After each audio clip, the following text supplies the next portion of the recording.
Bonjour, Claire du magasin de la maison.fr de Vibray. Je suis Cam, donc correspondant agricole magasin.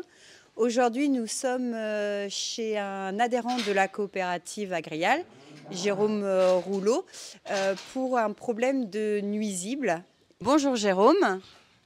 Bonjour, donc Jérôme, installé depuis 2 ans sur ce site de polyculture élevage. Donc aujourd'hui j'élève 55 vaches allaitantes et leurs suites. J'exploite 140 hectares, dont la moitié en prairie, et j'ai aussi un poulailler de volailles de chair. Merci Jérôme. Donc du coup, pour nous accompagner pour lutter contre les nuisibles, nous allons accueillir un expert de chez Lifatech. Bonjour, Florian Peignot, société Lifatech. Merci Florian, allons faire le tour d'exploitation à ce moment-là pour voir comment mettre cela en place. Donc nous allons faire une visite de son site. Donc, nous allons expliquer ensemble les bonnes méthodes de lutte, les mises en place de bois d'appâtage avec les appâts afin de gérer cela.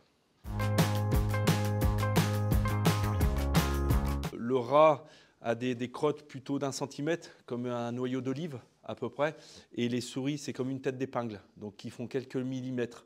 Il y a aussi l'odeur. Les souris, quand il y a une forte infestation, on peut avoir des odeurs d'ammoniac très forts.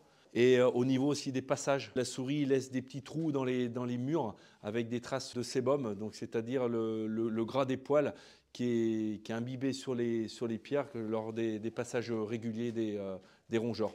Et les dégâts aussi causés. La souris grignote beaucoup, peut grignoter des petits sacs, des sacs, des sachets, et laisse des petits morceaux, des petits amas, des petits copeaux.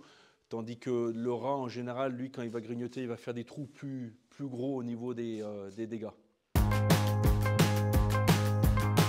Donc on voit bien les coulées de fréquentation, de passage, répétées régulièrement.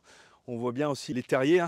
C'est vraiment leur lieu d'habitat, avec le monticule de terre qui est devant. En général, c'est la terre qui retire des terriers justement pour pouvoir aménager leur milieu. On voit bien les traces de queue et les traces de pattes.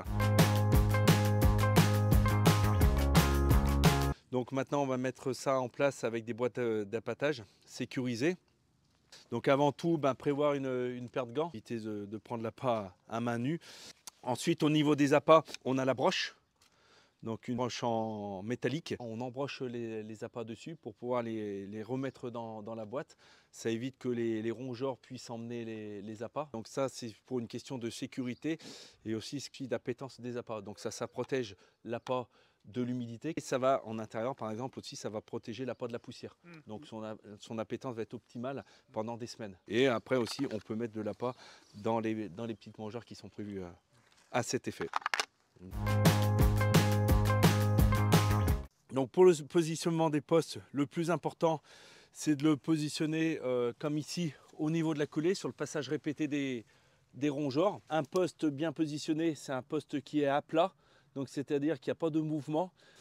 Et par la suite, mettre un poids sur la boîte pour pouvoir la stabiliser au niveau du sol.